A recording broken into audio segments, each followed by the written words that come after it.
Yeah, we have made substantial progress. As you are aware that we know who are the people behind it. But the first step of the people who were behind this abduction, we have narrowed down onto that. Subsequently, we have announced a reward, as you are aware. So we have got some leads. We are working on the leads. Uh, these people have just gone underground, apparently, as of now.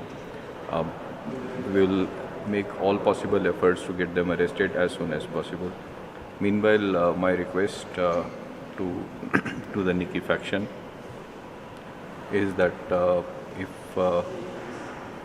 if you know where the cadres are, please help them to get them. It's a good opportunity of building good relations with the police and the public. Secondly, my request and my suggestion, advice to the public of Nagaland in general on this matter is we have circulated in detail who are the people involved behind it and announced rewards. While a reward is for getting the information, but we will not spare anyone who has been involved in providing shelter to anyone of these people or harboring these people. So if you are interacting with them, harboring them or sheltering them, please be careful because you will face the law also and also the wrath of the public in due course of time. So it has now become a trend to abduct and ask for extortion.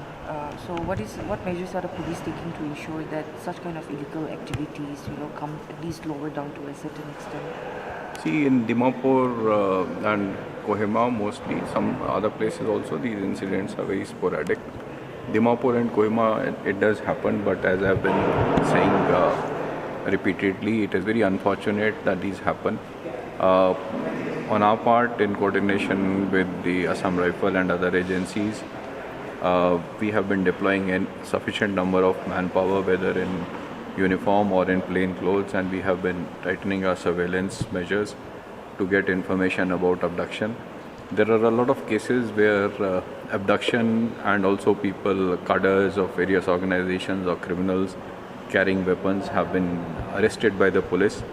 A lot of times, in fact, on no occasion do we intend to give the details of the informers to the police. So we don't give details to the public about where we got the information from, but we have intervened in a lot of cases to catch arms and ammunition and also to rescue people. We have been doing our best. We will continue to do our best. But again, I think the public in general needs to come openly to us, share information with us. I've had meetings with the chambers of commerce, DIO people, and other civil societies also. I understand, we all understand in the government that it is sometimes very difficult for an individual to give a complaint against the abductors or extortion. But luckily in Nagaland, we have a vibrant system of civil society organizations and NGOs. I would want to request all residents of Nagaland to make use of the offices of the civil societies and the NGOs. You can approach your NGO or civil society or your village association or anyone, discuss with them and request them to file a complaint on your behalf, which will mean that you are safe behind a sort of a curtain. We will talk to the NGOs or the civil societies and get information and start acting against the criminals. I think this needs to be done more and more. I would encourage people to do this more. I have been saying that you are free and welcome to report to the police at all levels, right from a constable in the street to the police station or to the DGP using various platforms or personal interaction. Sadly, that part has not gained too much momentum. I would request that please approach us in case you have problems. I think we get a lot of information from interpersonal interactions with the public, members of the public or victims, but there is a lot of scope for improvement in this. I think people need to trust us more and also use the NGOs to report to us. See, people are questioning a lot regarding the ceasefire ground rules. So, as a member of the subsidiary board, do you think it's high time that the ministry, the government of India, also takes a review on this? See, the ceasefire ground rules have been negotiated by the various factions with the government of India. They are quite old. In most cases, they are quite old. I think the evolution of the ceasefire ground rules should be a dynamic process. If there are problems in the implementation, we need to look at it. If there are ambiguities in the ceasefire ground rules, which are leaving enough room for the factions or even for the government agencies to violate them, or there is ambiguity in interpretation, I think those ambiguities need to be closed down.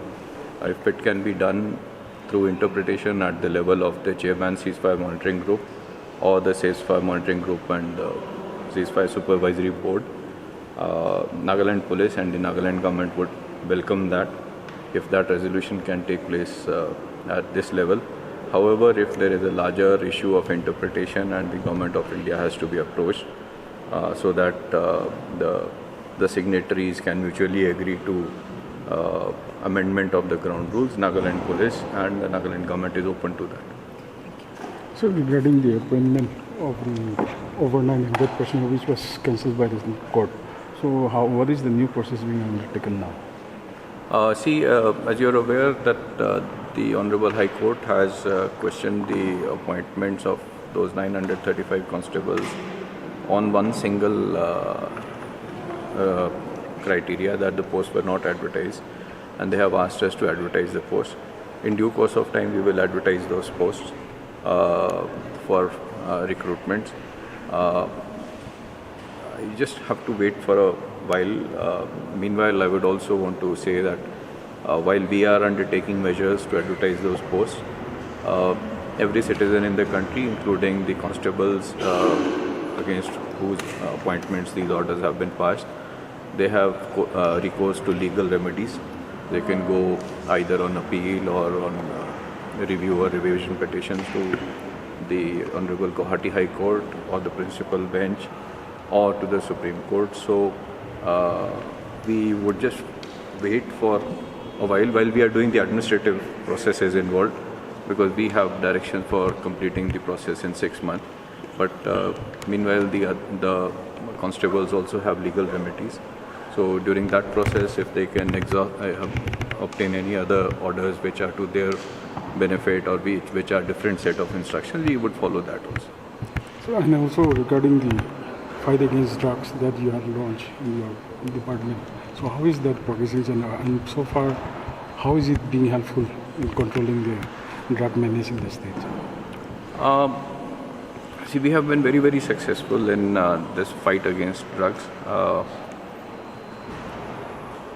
I would say that the trafficking through Nagaland has come down a lot, but a lot is still taking place. Okay, it's very difficult to catch every gram of drug or every kilogram of drug. I think our progress would be about 10% of the drug which is flowing through Nagaland we may be able to intercept, because these criminals use multiple methods. Say if they are taking big drugs in trucks, there are like hundreds of trucks running from Manipur to Assam every day. So it's very difficult to check all the vehicles unless we have specific information. But we are making decent progress. We have almost a list of about 1,000 odd people in Manipur who are involved in trafficking. We have made some efforts to catch them. We will enhance our efforts, but because of the ongoing situation in Manipur, it's a bit of a hindrance, because Manipur police is involved in its own law and order issues. So we don't want to create the problem afresh for them. But we are on top of the job. Wherever we have specific information, we do pick up people from Manipur also. Manipur police has been helpful, but we don't expect at this point of time 100% of cooperation in 100% of the cases from Manipur police, especially if it is going to lead to law and order problems in Manipur. Within Nagaland, our fight has been quite successful. All agencies of the government, are involved. We get decent help, decent information from the public on this. Interestingly, I think I have mentioned this earlier, but I would mention again. Initially, we used to think there's a lot of drug coming from Myanmar into Nagaland through Myanmar, which means through eastern Nagaland districts, the bordering districts. But of late, in the past 4 to 5 months, we have Nagaland police and also Assam Rifles in a one odd case. We have caught a lot of people who are taking drugs from Myanmar through Diphupar and Kohima back to eastern districts of Nagaland, including in Mon and Longwa. So this is a very surprising trend that we have noticed.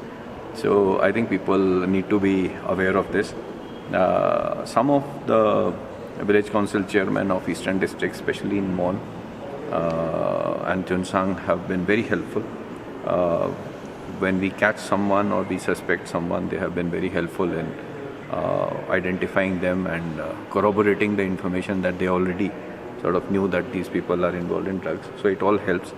Again, on the front of drugs, I would request everyone to come to us with information. Rest assured that your identities will be kept secret. We will not reveal your identities or the source of the information.